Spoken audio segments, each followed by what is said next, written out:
पञ्चाननाभ्यभव षण्मुखवासवाद्याः त्रैविक्रमादिचरितं विबुधास्तु वन्दी भाषापतिः पठति वासरशुद्धिमारात् शेषाद्रिशेखर विभो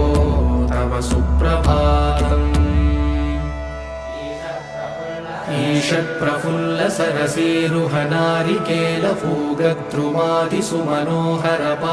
ईषत्प्रफुल्लसरसीरुहनारिकेलफूगद्रुमादिसुमनोहरपालिकानाम्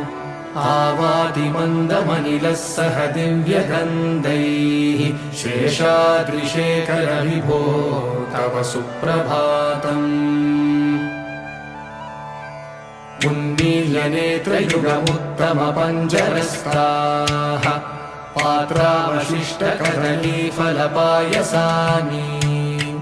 भुक्त्वा सलीलमतकेलिसुखाः पठन्ति